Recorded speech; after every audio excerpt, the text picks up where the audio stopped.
Welcome back, everyone. My name is Christian Smith, and today we are launching the very first episode of Prophecy Undone. On this show, within the channel, we're going to be looking at the prophecies throughout Scripture and see how prophecy shows us that the Bible is both relevant and reliable. So without any further ado, let's roll that intro.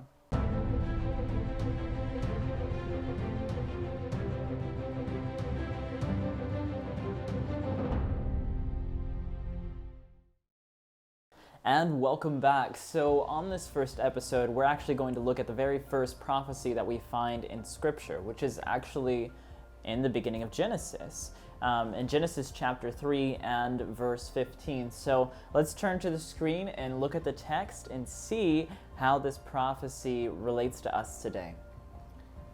So as you see here, we're in Genesis 3, so this is after the creation, and this is right after the fall of humanity. And so the text itself says, "And I will put enmity between you and the woman, and between your seed and her seed. He shall bruise your head, and you shall bruise his heel."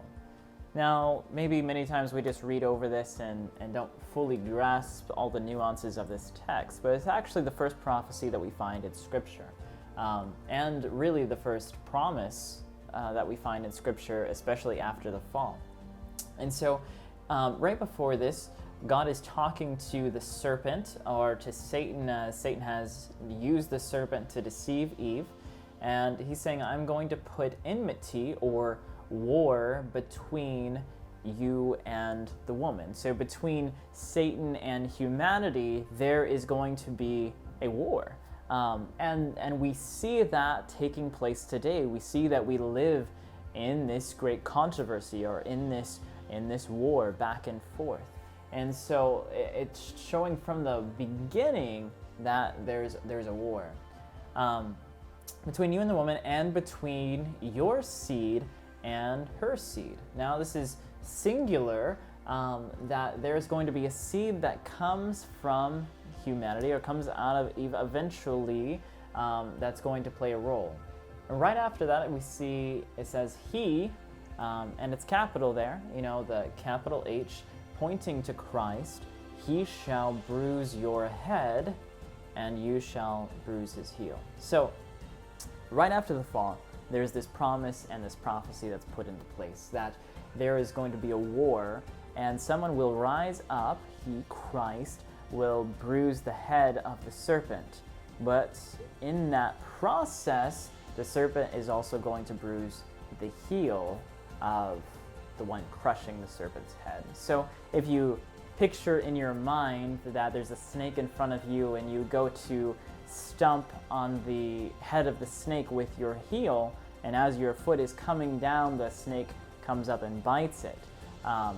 That wound in the heel is obviously going to greatly hurt, but the wound to the head itself is going to be deadly.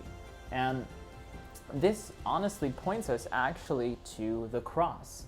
And it's interesting, as we look in Matthew 27, and here in verse 33, it says, "And when they had come to a place called Golgotha," that is to say, the place of the skull, and down here in 35, it says, then they crucified him." So this place, actually, the name itself is called the place of the skull, and it kind of brings our mind back to Genesis 3:15, of where the head, or the skull, would be bruised or taken out. And it was at the cross that Christ won the war, that he made a way to take that separation that sin caused to be collapsed, so that we could draw nearer to him. And so that's why prophecy is such an incredible thing to study, because it shows us that we can trust the Bible, as God has given us these messages far before they ever happen, to know